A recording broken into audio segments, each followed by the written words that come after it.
Ku mau jadi,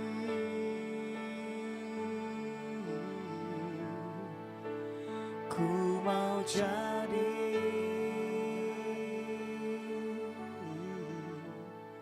sepertimu.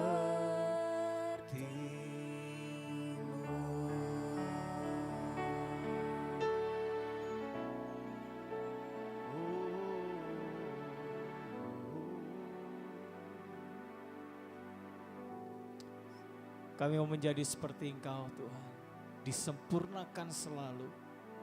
Biarkan hidup kami Tuhan senantiasa Kau dapati berkenan adanya di hadapan-Mu. Kami tahu bahwa ada kelemahan-kelemahan dalam hidup kami. Tapi kami percaya Tuhan, firman Tuhan yang menyucikan, membenarkan kami. Firman Tuhan yang menguduskan kami. Kami percaya hidup kami senantiasa selalu disempurnakan selalu, agar kami senantiasa berkenan di hadapan Tuhan, agar kami senantiasa selalu berjalan di dalam terang-Mu dalam kehidupan kami. Terima kasih Bapak, terima kasih. Tuntun kami Tuhan pagi hari melalui kebenaran firman Tuhan. Biar pribadi lepas pribadi pagi hari ini boleh mendengarkan suara-Mu, mendapatkan rema yang mengubahkan hidup kami. Karena kami tahu Tuhan hanya firman Tuhan saja yang sanggup mengubahkan kami. Kata-kata kami mungkin terbatas. Pemahaman kami mungkin terbatas. Tapi satu patah kata saja dari Engkau itu cukup untuk mengubahkan kami, menyembuhkan kami, memulihkan kami ya Tuhan. Dan kami percaya Tuhan, firman Tuhan pagi hari ini bekerja di dalam hidup kami. Mata kami mungkin tidak melihat bagaimana cara Engkau bekerja dalam kami, menolong kami. Pikiran kami mungkin terbatas untuk mengerti bagaimana cara Tuhan menolong kami. Tapi satu hal yang kami tahu bahwa Tuhan Kau tidak pernah berhenti bekerja untuk menolong kami, mengubah dan menjamah kami Tuhan. Itu yang kami percaya ya Tuhan. Dan kami ucap syukur buat pagi hari ini. Biar kami selalu membawa hidup kami menjadi persembahan di hadapan-Mu ya Tuhan. Kami ucap syukur, ubahkan kami Tuhan, tuntun kami, tolong kami Bapa, untuk kami boleh mengerti akan rencana-Mu. Terima kasih Bapa, di dalam nama Tuhan Yesus bagian kami sambut firman Tuhan, haleluya, amin. Silakan duduk Bapak Ibu Saudara. Cek, ya sekali lagi Bapak Ibu, shalom. Ya, tadi di awal pembukaan Bapak Ibu saya sudah sampaikan bahwa kita ada di bulan Februari. Tanpa terasa ya, kita sudah melewati 1 bulan di tahun 2025. Jadi emang waktu itu berjalan dengan sangat cepat dan kita nggak bisa mengulang waktu, tapi kita bisa berlari mengarahkan hidup kita kepada tujuan. Amin. Pertanyaan saya, berapa banyak Bapak Ibu Saudara mau berlari mengarahkan hidup kita kepada tujuan? Berapa banyak yang mau? Tujuannya apa? Menggenapi kehendak Tuhan yang pastinya. Amin. Ya, bulan Februari kita ada di tema yang baru, yaitu tema dari Bapak Gembala kita, berbicara tentang forgiving offenses, mengampuni setiap pelanggaran. Kolose pasal yang ketiga 13 mengatakan, sabarlah kamu seorang terhadap yang lain, dan ampunilah seorang akan yang lain. Apabila yang seorang menaruh dendam terhadap yang lain, sama seperti Tuhan telah mengampuni kamu, kamu perbuat jugalah demikian. Ya, jadi dari bulan Januari kita diarahkan untuk kita membersihkan hidup kita. Ya, jangan ada kepahitan di antara kita, jangan ada dendam di antara kita, jangan ada hal yang menghalangi kita untuk beribadah kepada Tuhan, saudara. Kalau saudara ingat tema bulan lalu berbicara bagaimana sebelum kita datang beribadah kepada Tuhan, kalau sekiranya masih ada ganjalan di hati kita, selesaikan terlebih dahulu, baru kita kembali bawa korban di hadapan Tuhan. Karena kalau tidak, saudara, maka ibadah kita akan menjadi ibadah yang sia-sia. Apalah gunanya kita beribadah atau datang ke gereja kalau hati kita masih dongkol kepada siapapun. istri, kepada suami, kepada anak kita, kepada rekan sekerja, pemimpin kepada yang dipimpin, saudara. Yang dipimpin kepada yang memimpin. Ya, jadi kalau sekiranya memang masih ada ganjalan, sekiranya masih ada hal-hal yang tidak berkenan, bereskan terlebih dahulu, kata firman Tuhan. Baru kita bisa membawa persembahan kita di hadapan Tuhan, dan persembahan kita layak di hadapannya. Nah, hari ini Kolose 3 ayat 13 dikatakan, sabarlah kamu seorang terhadap yang lain dan ampunilah seorang kan yang lain apabila yang seorang menaruh dendam. Untuk bisa mengampuni butuh kasih Tuhan. Setuju ya? Susah secara naluri manusia untuk kita bisa melepaskan pengampunan, itu susah. Ada manusiawi, ada duniawi, kalau satu lagi itu daging apa? Dagingiawi. Nggak ada kata-kata itu. Tapi gini saudara, kalau kita mau mengampuni orang lain dengan kedagingan kita, nggak bisa Bapak Ibu Saudara. Nantinya kita akan terjebak dengan kata-kata dunia, ya aku mengampuni, tapi aku nggak bisa melupakan. Ini yang dunia ajarkan. Selama ini mungkin ini yang juga terekam di pikiran kepala kita, saudara. Saya mengampuni, tetapi saya nggak bisa melupakan. Kadaku hakon, seumur hidup kada mungkin. Wah, gitu ya, munyak benar melihat muhanya. Nah, itu tipikal orang-orang yang tidak bisa mengampuni, saudara, atau belum mengampuni. Karena kalau dalam Kristus, saudara, mengampuni itu konsepnya berbeda. Bukan cuma sekedar yang selalu saya bilang mengampuni and then ya sudah selesai. Belum, enggak saudara. Mengampuni versi Kristus itu adalah mengampuni, lupakan, dan kasihi. Amin. Sekali lagi katakan sama-sama saya, mengampuni, lupakan, dan kasihi. Artinya kepada orang yang sudah menjahati kita pun kita masih bisa bergandengan tangan. Ayo sama-sama yuk. Ayo sama-sama yuk. Kita lakukan kehendak Bapa sama-sama yuk. Kita lakukan pekerjaan Tuhan sama-sama yuk. Kamu perlu apa? Tak bantu. Itu konsep mengampuni cara Kristus. Bayangin saudara, Yesus selalu ada bersama dengan orang yang akan mengkhianati dia. Ya, Yesus selalu ada dan memberikan kasihnya juga kepada orang yang mungkin akan menyerahkan dia. Siapa? Yudas. Dia tidak menaruh dendam. Enggak. Apakah Yesus enggak tahu? Yesus tahu. Bahkan ada beberapa literasi yang mengatakan memang Yudas itu dipilih dan ditetapkan sebagai orang yang memang nantinya akan menyerahkan Yesus. Apakah Yesus enggak tahu? Dia tahu. Tapi dia masih bisa tetap mengasihi.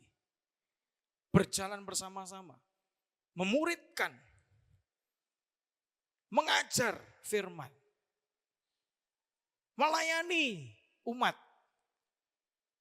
Itu Yesus. Makanya Yesus itu gak cuma sekedar mengampuni selesai. Enggak. Mengampuni, melupakan, dan mengasihi kembali. Makanya ada ayatnya Bapa kami ya kan. Para murid kan bilang, Tuhan ajarilah kami berdoa. Teach me how to pray. Barulah Yesus mengajarkan, Bapa kami yang di surga dikuduskanlah. Namamu datanglah kerajaanmu jadilah. Dan sebagainya, baru masuk ke ayat, dan ampunilah kami seperti kami pun mengampuni orang yang bersalah kepada kami. Yang pertama saudara, kita harus minta sama Tuhan pendamaian kepada diri kita sendiri. Ada banyak orang tidak bisa menerima keadaan dirinya. Ada orang tidak bisa mengampuni dirinya sendiri. Kalau tidak bisa mengampuni dirinya sendiri, bagaimana dia bisa mengampuni orang lain? Ya, jadi minta sama Tuhan, Tuhan ampuni aku. Tuhan apapun yang tadi, masa lalu kita tinggalkan. Saya percaya di tempat ini, semua kita yang ada di tempat ini pasti punya masa lalu yang gak baik. Benar? Adakah Bapak Ibu yang dari lahir sampai hari ini, sampai now, itu hidupnya kudus, suci, berkenan di hadapan Tuhan? Ada? Kalau ada boleh angkat tangan saudara. Saya kasih mic-nya. Gak ada Bapak Saudara. Setiap kita pasti punya masa lalu yang amburadul, kusut, berantakan, gelap, kacau. Kejadian 1, bumi belum berbentuk. Kacau di mana-mana. Tapi dibilang apa? Roh Tuhan melayang-layang di atasnya. Mungkin hidup kita saat ini kacau. Tidak berbentuk. Maksudnya apa tidak berbentuk? Masa depan kita wes gak tahu wes. Yang penting aku jalan aja dari hari ke hari wes gak tahu mau ngapain. Kita gak punya tujuan yang jelas. Gelap. Tapi firman Tuhan bilang apa? Ada roh Tuhan. Ada roh Tuhan yang melayang-layang. Ada roh Tuhan di dalam kita, saudara. Kita cuma tinggal apa? Say the word.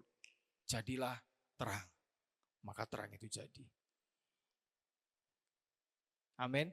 Kita punya kuasa dalam perkataan kita. Kita punya kuasa untuk menjadikan yang tidak ada menjadi ada. Oleh karena firman Tuhan. Jadi makanya saya bilang dari periode tahun 2020 sampai 2030 Bapak Ibu Saudara, kita ini ada di periode yang namanya mulut. Dalam satu dekade ini kita dituntun untuk menjaga mulut kita. Jadi kalau lidah mulut kita memperkatakan sesuatu istilahnya yang enggak baik, ya hati-hati dengan lidah mulut. Kalau dunia bilang mulutmu harimaumu. Ya. Kalau kita senantiasa memperkatakan yang baik, dan bukan cuma yang baik tapi yang benar, maka hal yang baik dan benar ini akan terjadi sama kita. Ditambah lagi kalau kita memperkatakan firman, maka firman itu akan jadi. Hari apa itu kemarin? Hari Rabu waktu Sinja kita berdoa di salah satu rumah jemaat, rumah baru Bapak Saudara, dan saya sampaikan begini. Bapak Ibu Saudara seringkali mengucapkan satu kata, yaitu Shalom. Betul? Apa arti kata Shalom?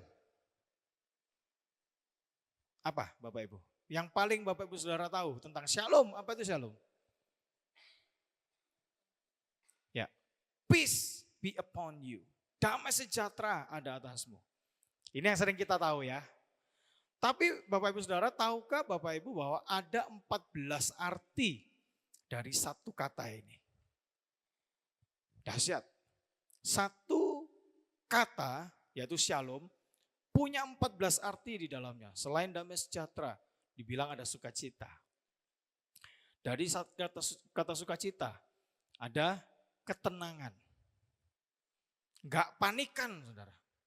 Kalau damai sejahtera Tuhan ada sama kita, kita enggak gampang panik. Amin. Lalu apa lagi? Kesehatan. Jadi waktu kita bilang shalom, artinya kita juga melepaskan kesehatan. Makanya ini penting bagi para asyir. Jangan cuma shalom, shalom, shalom, shalom. Kayak kita tebar-tebar pesona gitu. Shalom. Atau cuma sambil lalu, shalom, shalom. Enggak saudara, tapi kata shalom kita itu berkuasa. Sambil kita tatap matanya, kita lepaskan shalom.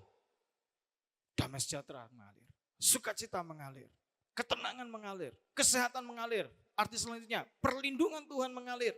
Arti kata selanjutnya, wholeness, kepenuhan. Waktu kita ucapkan kata shalom, kita ini menjadi penuh di dalam Tuhan. Apanya sih yang penuh? Pemulihan Anda penuh. Berkatnya Anda penuh. Apalagi? Arti selanjutnya adalah prosperity. Apa itu? Kemakmuran. Kan ada kucing yang begini-begini. Ya kan? Ini namanya apa? Memanggil kemakmuran, saudara. Kita enggak manggil kemakmuran, saudara. Tapi Tuhan memerintahkan berkatnya atas kita. Amin. Siapa yang di tokonya ada gini? Tapi kita punya Tuhan di atas segala Tuhan, saudara. Yang bukan cuma, cuan itu dicari. Enggak, tapi Tuhan memerintahkan berkatnya atas kita. Setuju? Lalu arti kata shalom selanjutnya adalah kesehatan sudah, ketenangan sudah, kekayaan sudah, apalagi? Kesehatan sudah tadi, perlindungan Tuhan sudah tadi ya, perlindungan Tuhan sudah. Saya lupa, nanti ini PR saya ya untuk menjelaskan. Tapi satu arti yang terakhir, dalam satu kata shalom, itu ada arti I am present. Apa artinya? Aku hadir. Siapa itu aku? Tuhan. Jadi waktu kita bilang shalom, itu kita sedang memperkatakan Tuhan hadir. Makanya gak main-main Bapak Saudara. Waktu kita buka toko, menginjak toko kita atau usaha kita, lepaskan shalom. Amin. Waktu kita masuk ke rumah kita dari bepergian, kami selalu punya ini, ya saya, istri, anak-anak, mau dari mana aja, mau cuma keluar makan lalu balik lagi, pasti kita masuk rumah shalom. Gitu. Selalu, bukan latah Bapak ya, enggak, tapi selalu biasakan ucapkan kata shalom. Kalau orang Yahudi, di setiap ambang pintu rumah, bukan ambang pintu, setiap, apa sih namanya nih, kusennya rumah saudara, sebelah kanan itu pasti ada yang namanya mesusah. Ya, nah kita nggak ikut perlambang-lambang seperti itu, tapi minimal kita memperkatakan shalom. Nah kalau orang Yahudi keluar masuk dia harus pegang, tanpa mengucapkan kata shalom pun dengan pegang pok ini, itu sudah punya arti di dalamnya. Nah kalau kita ya shalom aja lah, lebih gampang ya, shalom, shalom. Ketemu saudara seiman jangan cuek, bilang shalom, shalom om, shalom tante. Shalom Bapak Ibu. Coba praktek yuk. Lihat kiri kanan depan belakangnya bilang shalom. Dengan iman. Ya. Harus dengan iman. Jangan basa-basi. Nanti shalomnya balik kita yang diberkati. Ya. Tapi katakan shalom. Artinya yang tadi saya katakan itu semua akan terjadi dalam kehidupan Bapak Saudara. Ya. Jadi jaga lidah mulut kita. Hari ini saya akan sampaikan sedikit tentang satu tema, yaitu adjustment and alignment. Ini kayak bahasa bengkel ya. Adjustment and alignment dalam bahasa Indonesia artinya penyesuaian dan penyelarasan. Katakan penyesuaian dan penyelarasan. Hidup kita sebagai anak Tuhan itu harus selalu mengalami adjustment and alignment. Karena gini saudara, kita ini nggak memungkiri bahwa terkadang hidup kita ini bisa berbelok, bisa menyimpang. Tema sepanjang tahun ini ya kan, bahwa Tuhan akan meratakan setiap gunung-gunung, meratakan bukit-bukit, ya kan, membuka jalan di padang gurun dan meluruskan setiap jalan. Itu maksudnya hati kita ini loh. Terkadang hati kita itu berbukit-bukit, berliku-liku, yang gampang jadi ribet. Suka kan kita ini, sesuatu yang gampang dibuat jadi rumit. Pemikiran yang simple kita buat jadi ribet dengan segala dalih-dalih pembenaran, dalih-dalih bahkan bawa ayat saudara, tapi jadi tambah sulit. Hati kita ini terkadang serong saudara. Nah makanya firman Tuhan mengatakan, aku Tuhan akan membukakan jalan di padang belantara sekalipun. Ya, hati kita ini kadang nggak benar, makanya perlu yang namanya penyesuaian dan penyelarasan. Ya, nah kita mau sama-sama buka dari kitab Hagai. Jarang-jarang kita belajar firman dari nabi-nabi kecil saudara ya. Nah hari ini kita mau belajar dari kitab Hagai pasal yang pertama ayat 3-11. Hagai pasal yang pertama ayat 3-11 kita akan baca. Maka datanglah firman Tuhan dengan perantara Nabi Hagai bunyinya. Apakah sudah tiba waktunya bagi kamu untuk mendiami rumah-rumahmu yang dipapani dengan baik, sedang rumah ini tetap menjadi reruntuhan? Perhatikan huruf-huruf besar yang tercetak Bapak ya. Oleh sebab itu beginilah firman Tuhan semesta alam. Perhatikanlah keadaanmu. Kamu menabur banyak tetapi membawa pulang hasil sedikit. Kamu makan tetapi tidak sampai kenyang. Kamu minum tetapi tidak sampai puas. Kamu berpakaian tetapi badanmu tidak sampai panas. Dan orang yang bekerja untuk upah, ia bekerja untuk upah yang ditaruh dalam pundi-pundi yang berlubang. Beginilah firman Tuhan semesta alam. Perhatikanlah keadaanmu. Jadi naiklah ke gunung, bawalah kayu dan bangunlah rumah itu. Maka aku akan berkenan kepadanya dan akan menyatakan kemuliaanku di situ. Firman Tuhan. Kamu mengharap banyak tetapi hasilnya sedikit. Dan ketika kamu membawanya ke rumah, aku menghembuskannya. Oleh karena apa? Demikianlah firman Tuhan semesta alam. Oleh karena rumahku yang tetap menjadi reruntuhan, sedang kamu masing-masing sibuk dengan urusan rumahnya sendiri. Itulah sebabnya langit menahan embunnya dan bumi menahan hasilnya. Dan aku memanggil kekeringan datang ke atas negeri, ke atas gunung-gunung, ke atas gandum, ke atas anggur, ke atas minyak, ke atas segala yang dihasilkan tanah, ke atas manusia dan hewan, dan ke atas segala hasil usaha. Ya, sampai sini dulu. Ayat ini kalau kita baca, kita cermati, kita resapi Bapak Ibu ya, ini teguran bagi kita anak Tuhan. Saya waktu di Palangkaraya, bahkan sebelum saya berangkat ke Palangkaraya, kata-kata adjustment and alignment ini ada di kepala saya. Cuma waktu itu saya masih belum cari referensinya. Tuhan, adjustment and alignment ini mau ngomong apa sih? Gitu kan. Lalu Tuhan taruhkan kitab Hagai pasal yang pertama ini. Satu kalimat simple yang mengatakan perhatikan keadaan. Coba bilang kiri kanan, perhatikan keadaan. 2 kali kalimat ini diucapkan Bapak Ibu. Perhatikan keadaanmu. Itu artinya kalimat ini menjadi hal yang penting yang ditekankan sama Tuhan supaya kita memperhatikan keadaan kita. Perhatikan keadaanmu. Biarlah setiap telinga mendengar. Itu kalau di perjanjian baru. Ayo kita sama-sama mau menyesuaikan lagi hidup kita. Kita mau menyelaraskan lagi hati kita sesuai dengan firman, saudara. Belajar ya, untuk kita mau dengar, ya Tuhan, apa sih yang menjadi rencanamu bagi kami. Kita masih tahu bahwa dalam kitab Hagai ini berbicara, saudara, tentang bagaimana kita tidak lagi memperhatikan kepentingan kita sendiri, tidak lagi kita ngurusin sibuk sendiri, saudara, sampai kita lupa sama prioritasnya kita yang sesungguhnya, yaitu apa? Tuhan. Orang Kristen zaman now, saudara, ya, orang Kristen zaman now itu, ini bukan kata saya ya, tapi ini menurut riset yang terjadi, yang diselidiki kurang lebih selama 10 tahun, kurang lebih dari 2010 sampai sekarang ya, hampir 15 tahun. Kekristenan zaman sekarang tidak bisa lagi disamakan dengan kekristenan tahun 2000 ke bawah, bahkan 2010 ke bawah. Kita nggak bisa lagi paksa anak-anak muda, saudara ya, tiap hari ke gereja gitu. Kalau ke zaman saya, itu kayaknya kita kumpul di gereja itu menjadi satu kesukaan, senang gitu ya. Kumpul-kumpul, entah apa yang dilakukan, tapi ada aja yang dilakukan gitu. Setiap kali ada pertemuan ibadah, wah itu jadi satu kesukaan. Tapi kalau sekarang ada riset dari salah satu ini mengatakan bahwa kalau orang Kristen zaman sekarang ini nggak bisa lebih dari 3 kali dalam seminggu untuk ketemu. 3 kali aja udah kebanyakan. Ada lebih dari itu, saudara, udah. Aduh, gereja terus. Jadinya ini bahasanya.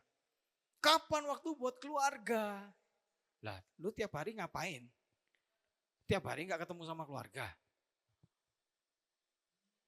Padahal di rumah juga nggak ada waktu juga sama keluarga. Mungkin sibuk ngapain. Sibuk HP-an kali. Ya. Terkadang seperti itu Bapak Ibu Saudara. Nah, kita pakai mengatakan apa? Apakah sudah tiba waktunya bagi kamu untuk mendiami rumah-rumah yang dipapani dengan baik, sedang rumah ini tetap menjadi runtuhan? Saya bilang rumah itu bukan cuma sekedar gedung gereja, saudara ya.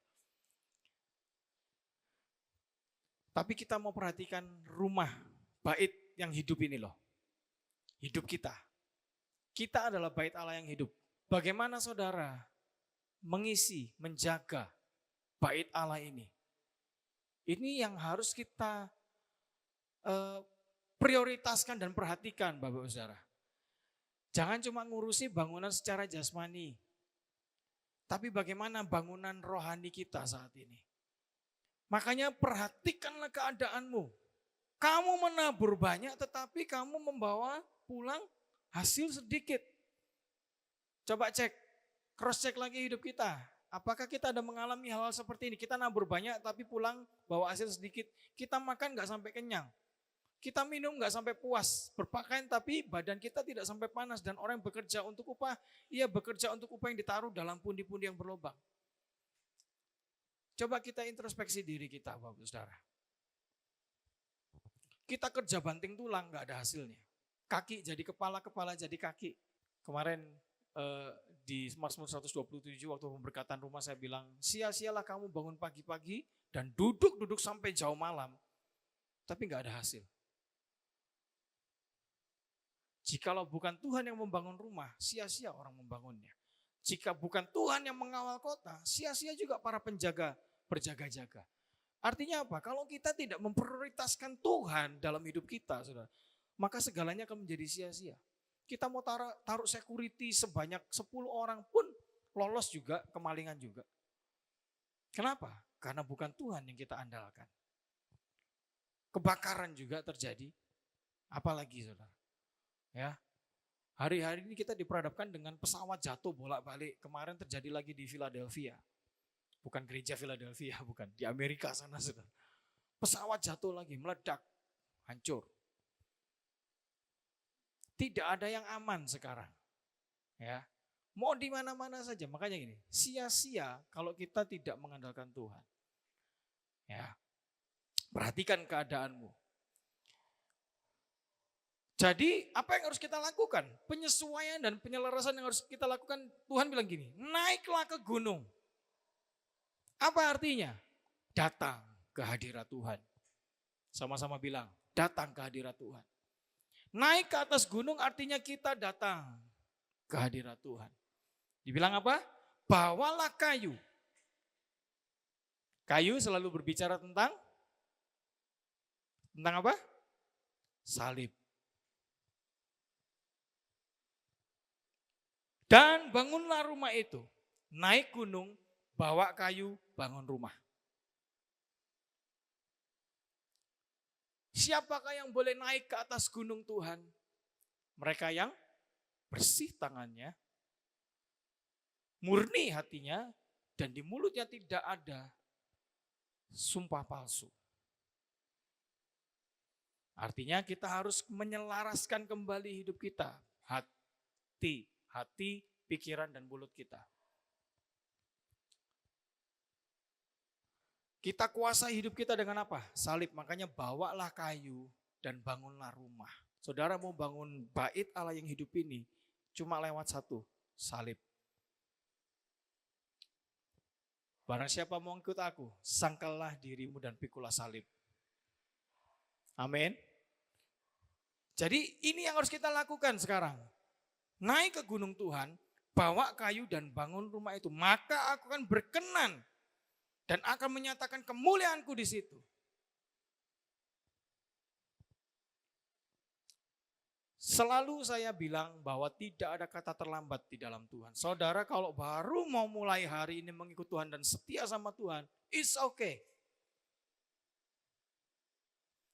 Sia-sia juga saudara kita hidup bertahun-tahun jadi orang Kristen. Tapi kalau kita sendiri tidak pernah melakukan ya apa yang menjadi kehendak Tuhan dalam hidup kita. Kekristenan cuma menjadi rutinitas. Kekristenan cuma menjadi, ya karena saya orang Kristen saya harus ke gereja. Kalau enggak nanti saya dicari-cari sama Pak Gembala. Ngapain saudara? Ya, ngapain? Kalau mau jadi Kristen, jadilah Kristen yang sungguh-sungguh. Kalau mau jadi anak Tuhan, jadilah anak Tuhan yang tahu identitas seorang anak. Amin. Apa tadi bilang? Naiklah ke gunung, bawalah kayu dan bangunlah rumah itu, maka aku akan berkenan dan menyatakan kemuliaan Tuhan di situ. Ini yang menjadi pengharapan kita anak-anak Tuhan. Makanya kita harus memperhatikan sekarang keadaan kita. Saudara lebih memprioritaskan apa saat ini? Kalau kita lebih memprioritaskan hidup kita, maka kita akan mencurahkan segala daya, upaya, kekuatan kita akan ke situ, saudara. Tapi kalau kita Tuhan aku mau memprioritaskan, kalau ada lagunya Siti Muhyiddin yang bilang, namamu selalu ada di tempat pertama di hatiku dan selalu menjadi yang utama. Ini Kalau kita memprioritaskan Tuhan dalam hidup kita di atas segalanya, maka kita akan mencurahkan seluruh kehidupan kita di situ. Kita percaya sama Tuhan, mengandalkan Tuhan. Kita berdoa mencari Tuhan di tempat bekerja, di tempat usaha kita.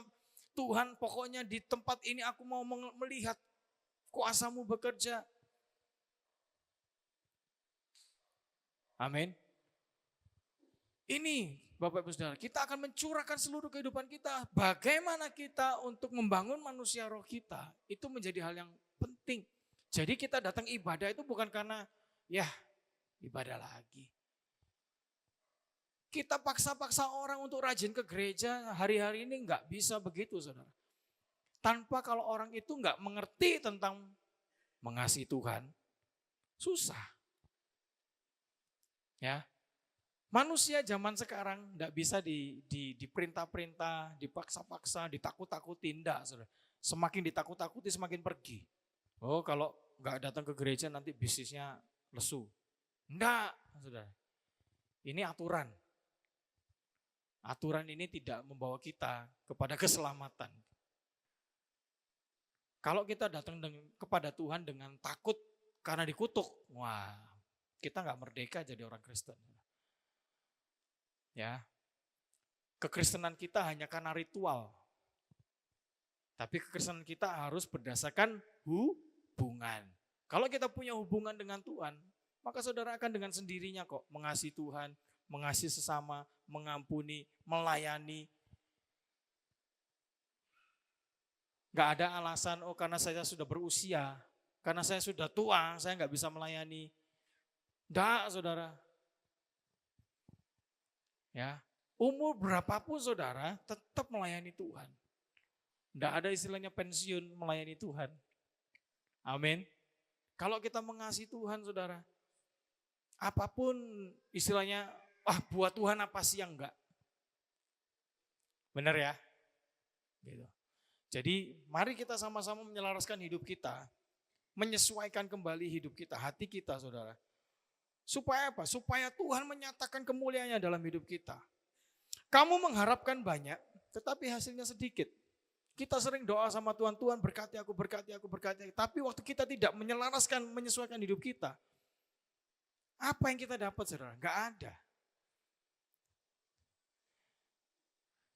Kamu mengharapkan banyak, tapi dan ketika kamu membawanya ke rumah, aku mengembuskannya.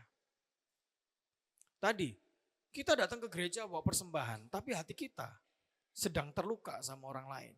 Hati kita sedang gak bisa mengampuni orang lain. Persembahan saudara itu akan menjadi sia-sia buat saudara.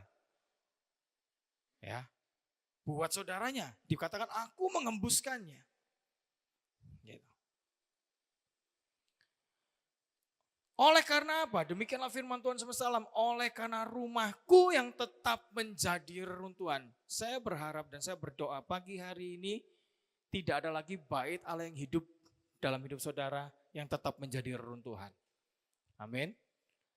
Tapi mulailah, ayo sama-sama. Seperti ya, saya sedikit cerita Bapak Saudara ya. Gak apa-apa ya, ada waktu. Di belakang itu kita sedang merenovasi gedung yang di belakang. Gedung yang mana lagi Pak? Gedung yang di belakang itu kan ada 4 ruang. Nah saat ini sedang mengalami renovasi, atap yang pecah sudah diganti. Supaya apa? Supaya nanti akan digunakan oleh anak-anak kita untuk bersekolah minggu saudara. Kita harus kembali memperhatikan sekolah minggu. Anak-anak kita mendapatkan prioritas juga yang harus diutamakan. Amin. Pendidikan kerohanian mereka, walaupun seperti ini, pertumbuhan kerohanian anak-anak kita nggak bisa dipercayakan 100% kepada guru sekolah minggu. Saya mesti tegaskan kepada saudara.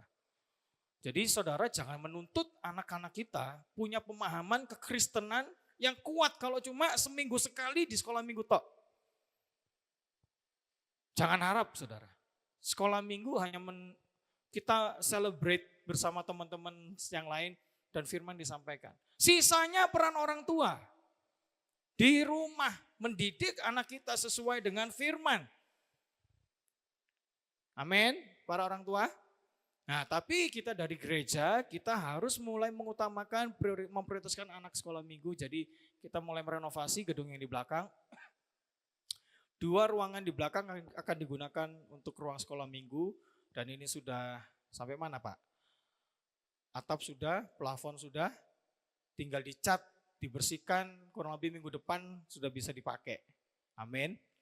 Kita akan maksimalkan gereja ini saudara dari depan sampai belakang semuanya untuk kebutuhan jemaat di tempat ini. Amin. Nah ini sebagai salah satu contoh kita menyesuaikan. Nah ini masalah bangunan. Nah sekarang bagaimana kita menyesuaikan hidup kita ini loh saudara. Ini jauh lebih penting dari cuma gedung ini saja saudara. Enggak. Hidup kita jauh lebih penting. Makanya kita mesti minta benar-benar sama Tuhan. Tuhan jangan dapati saya ini sebagai reruntuhan. Tetapi kalaupun misalnya saya mulai hari ini minimal saya bangun kembali fondasinya dulu. Kalau kekristenan saya dimulai dari hari ini, saya mau bangun fondasi yang pertama kali tempat ini apa? Fondasi dalam hidup kita, yaitu Kristus. Mulai mengasihi Kristus. Makanya saya bilang tidak ada kata terlambat. Kalau saudara mau mulai hari ini untuk setia sama Tuhan, mengikut Tuhan, setialah dari hari ini. Amin. Sungguh-sungguhlah ikut Tuhan saudara. Oleh karena rumahku yang tetap menjadi reruntuhan, sedang kamu masing-masing sibuk dengan urusan rumahnya sendiri. Kenapa? Karena datang ke gereja ini sudah 1 bulan. Aduh Pak Gem, haur banar nek. Toko kada bisa ditinggal nah. Saya pakai bahasa Banjarnya jelek sekali ya.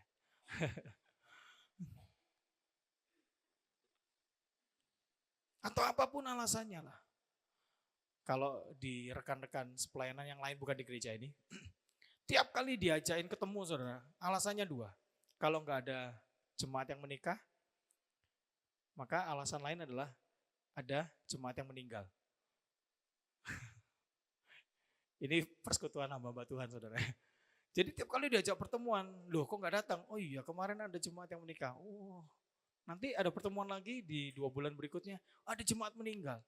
Nanti 2 bulan jemaat menikah lagi.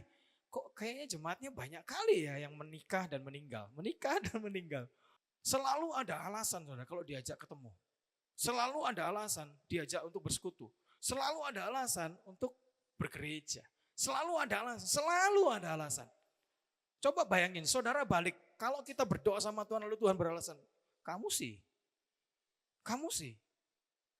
sibuk dengan urusanmu sendiri. Ya sudahlah. Dibilang apa? Aku memanggil kekeringan datang. Saudara mau Tuhan pakai alasan itu? Apalagi? Aku memanggil kekeringan datang ke atas sebelumnya. Itulah sebabnya langit menahan embunya dan bumi menahan hasilnya. Kita bekerja banting tulang banting tetapi kalau Tuhan yang menahan saudara. Ingat cerita tentang Petrus waktu dipanggil sama Tuhan? Waktu dia lagi mancing, sedang menjala ikan. Dia tebar ke kanan, gak dapat ikan. Tarik, tebar ke kiri. Kenapa saudara gak dapat ikan? Ya Tuhan yang perintahkan kok. Waktu dia tebar ke kanan, Yesus bilang, ikan kiri. Ngerti saudara ya? Waktu Petrus tebar ke kiri, Yesus bilang dari ikan kanan. Berkat itu semua datangnya dari Tuhan. Kekayaan, kelimpahan semua datang dari Tuhan. Tapi kalau kitanya sendiri tidak menyesuaikan hidup kita dan menyelaraskan sama Tuhan, itulah sebabnya langit menahan embunya dan bumi menahan hasilnya. Aku memanggil kekeringan datang ke atas negeri, ke gunung-gunung, ke atas gandum, anggur, ke atas minyak, ke atas segala yang dihasilkan oleh tanah. Kalau Tuhan sudah lakukan ini, Tuhan punya alasan saudara. Lah kita mau gimana? Makanya kita terus harus yang namanya adjustment and alignment. Perhatikan keadaanmu.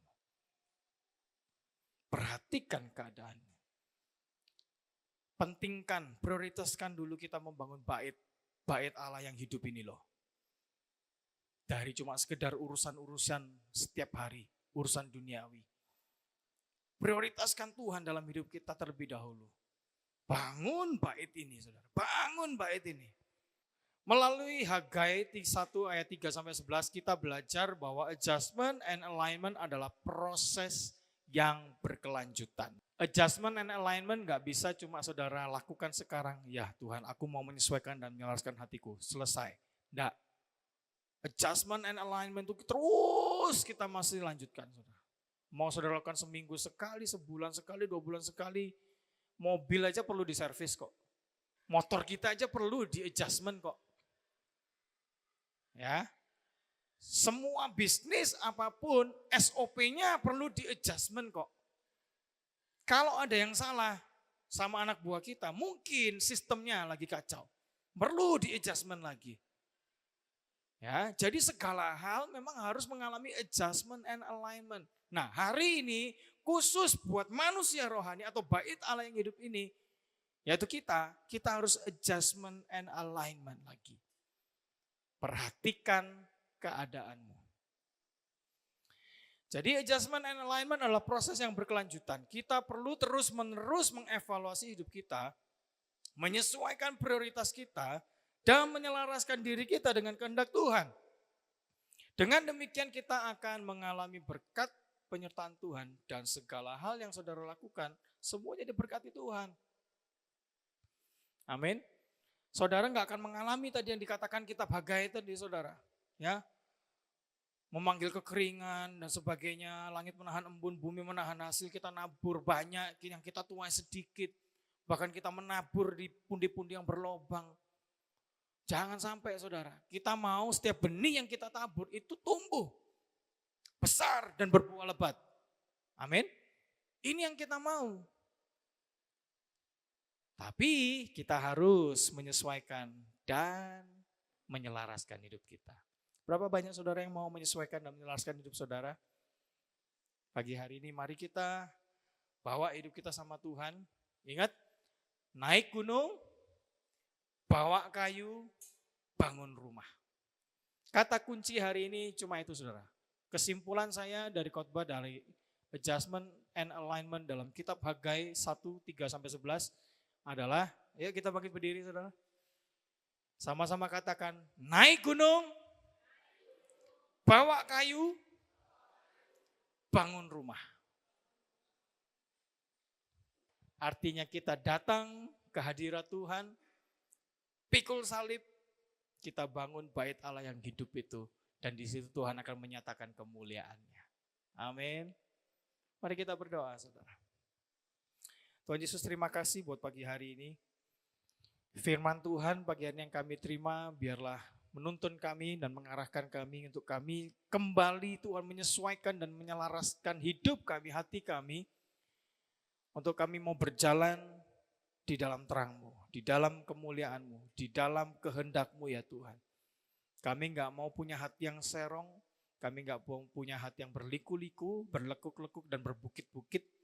Tapi kami mau pagi hari ini hati kami diselaraskan oleh firman Tuhan. Jalan-jalan yang berkelok-kelok Tuhan luruskan dalam nama Tuhan Yesus. Hati yang bengkok Tuhan luruskan.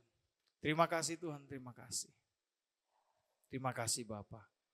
Sekali lagi Tuhan bicara pribadi lepas pribadi dalam hati kami saat ini. Kami tahu kami terbatas. Tetapi kami enggak mau terlena dengan keterbatasan kami. Kami enggak mau terlena dengan kedagingan kami. Kami enggak mau terlena dengan kelemahan kami. Tapi kami mau berusaha, berjuang sampai akhir. Supaya Tuhan menyatakan kemuliaannya dalam hidup kami. Terima kasih Bapak, terima kasih. Selaraskan kami dengan hati-Mu ya Tuhan. Tuntun kami untuk berjalan di dalam kehendak-Mu. Tolong kami Tuhan, Roh Kudus bantu kami, Roh Kudus ingatkan kami, Roh Kudus kami mau buka hati kami, lembutkan hati kami supaya firman Tuhan itu hidup dalam kami. Terima kasih Tuhan, terima kasih berkati anak-anak-Mu pagi hari ini Tuhan, berkati gereja Tuhan di tempat ini. Hanya nama Tuhan yang ditinggikan dan dipermuliakan di tempat ini, bahkan dalam hidup kami Tuhan tidak ada yang lain selain Engkau ya Tuhan. Kami ucap syukur, di dalam nama Tuhan Yesus kami berdoa, haleluya, amin.